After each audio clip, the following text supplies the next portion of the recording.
For the past couple of years, I've been using this handheld paint sprayer by Graco, and it's been great for small little jobs, but there's a few problems with it. The canister is really small and needs to be filled up pretty frequently. It's really heavy, so it's hard to use for a long period of time, and it's super loud.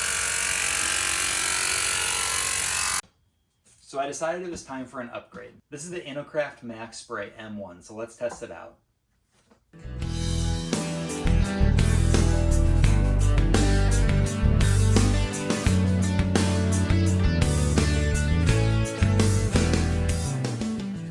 All right, let's see what we got here. So in full disclosure, InoMax did send me the sprayer. I was in the market for one anyway because I've got some pretty significant interior spraying to do, so the little Graco wasn't going to keep up with all that. So I was pretty thrilled when they reached out. All right, we've got the gun here. It's really heavy duty, has a good spring on it. Feels like it's pretty high quality. Here's the hose, some setup instructions, pretty detailed it looks like. Several different languages. All right, here is the sprayer and the extension tip, safety goggles. All right off the bat, I can tell this is pretty high quality. It's heavy duty made. It's got a thick aluminum frame on it. Everything feels really nice and well made. So far, first impressions are pretty good, so let's put it together. Right, so let's get it set up. You can see it comes with these pretty easy to follow instructions related to starting it up for the first time, spraying, cleanup, etc. I'm not going to attempt to make this a how-to video. InoKraft has some really good how-to videos online, so I'll leave it to the pros to do that part. I'm just going to follow these instructions and we'll put it together.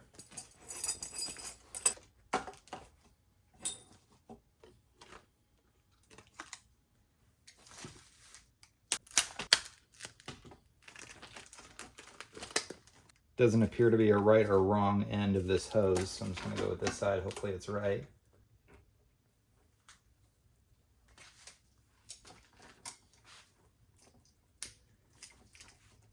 One thing I like is that this gun is on a swivel. That's going to make it a lot easier when it's time to spray. And then the gun comes assembled. The instructions talk through putting this tip on, but it's already on, so I'm just going to leave it as is. And I think that is about it. So super easy setup out of the box. I'm going to take it inside and we're going to get to painting.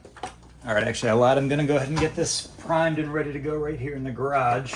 So again, not trying to make this a how-to, just following the instructions here and let you all reference the good resources that InoKraft puts out there for this machine. All right, I've got it plugged in, turned off, in the prime position, and releasing the pressure. I've got water in this pail, and I'm gonna spray the waste into this one, the small one in the waste pail, and the suction tube into the water. Or this is supposed to be mineral spirits if you're using oil-based. Rotate this to the clean position. Turn the power on.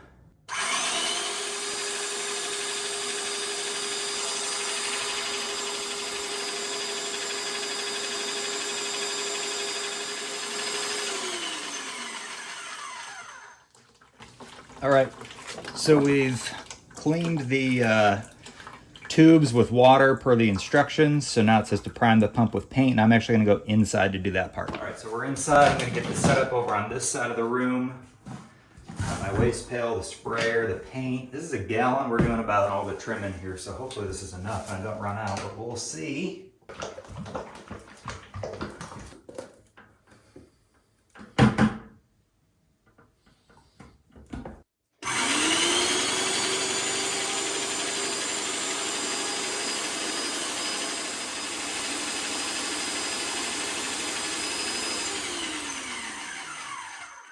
Rotate our sprayer tip to the unclogged position, releasing the pressure, turning this to spray.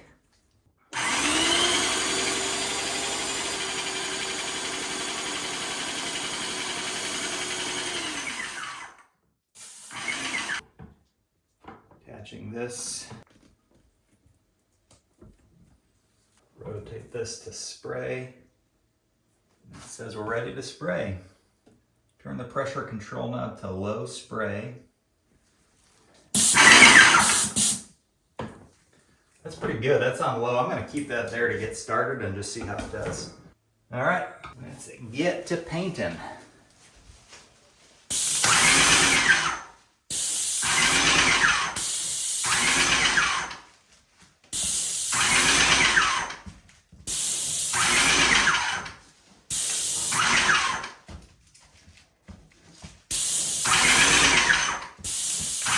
Spray's real good.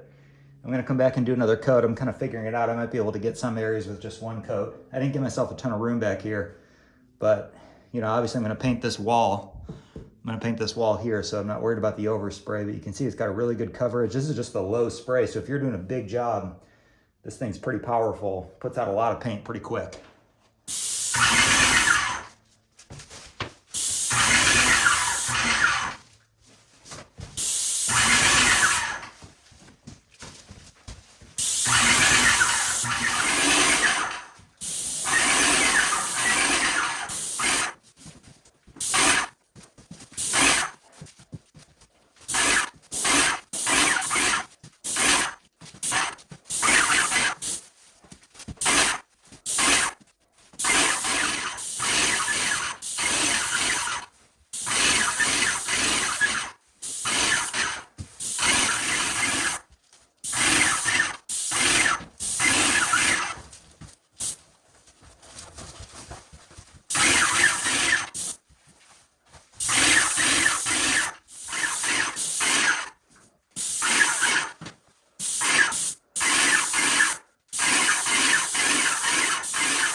First coat done.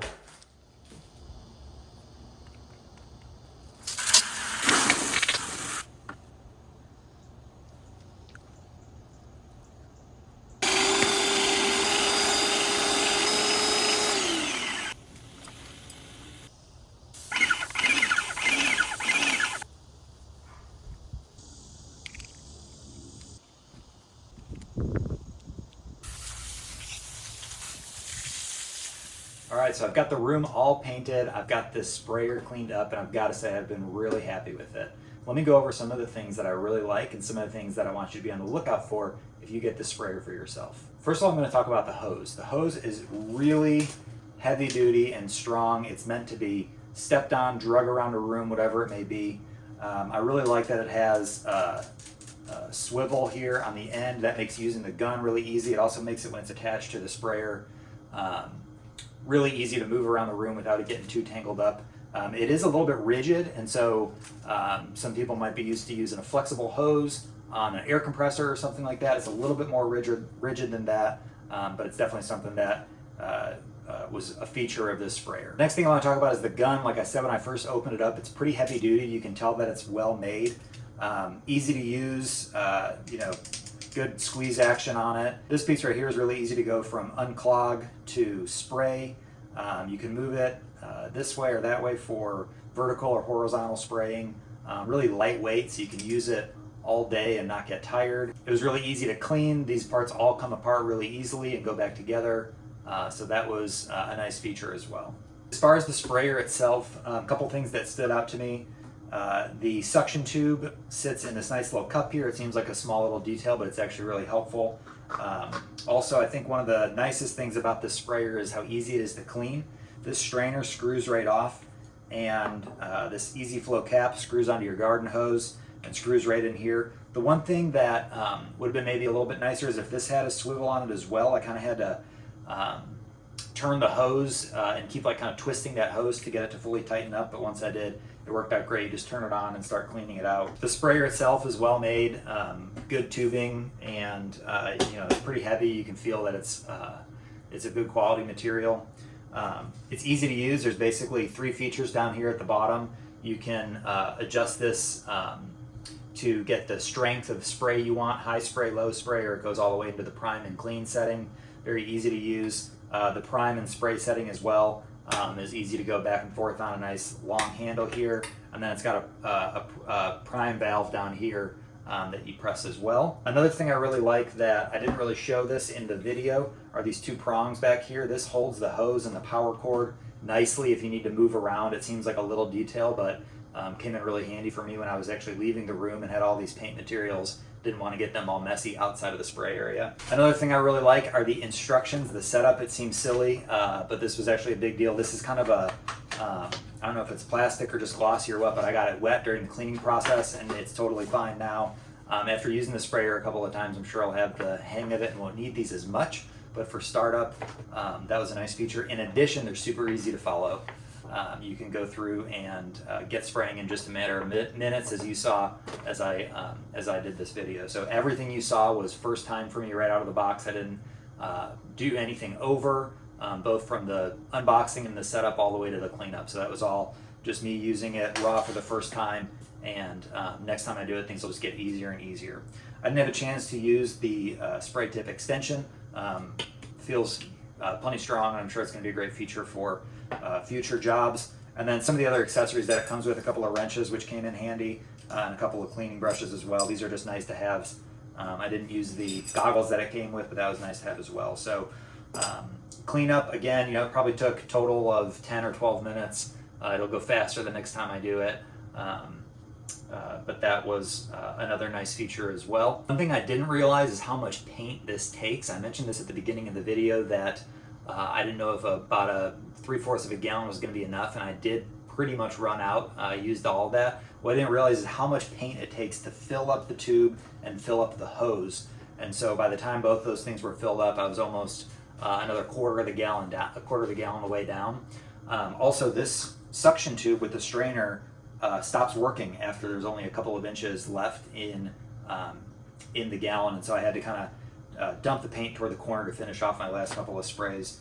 And that's nothing on this sprayer. I think that's just a part of sprayers in general, is how much paint they take up. During the cleaning process, I also wasted a good amount of paint. Next time I do it, I'll be able to get all the paint that's in this hose back into the gallon. So I hope this video is helpful for you. This is a great sprayer that is a wonderful addition to my shop and my DIY journey, especially as we continue to paint the whole first floor of our house. Special thank you to InoKraft for sending this to me, and I've been really impressed with it. And so thank you to all my new friends at InoKraft. Go ahead and hit the like and subscribe button, share this with your friends. I got the link for this product and other InoKraft products down in the description. And thanks for watching. Hope you have a great day.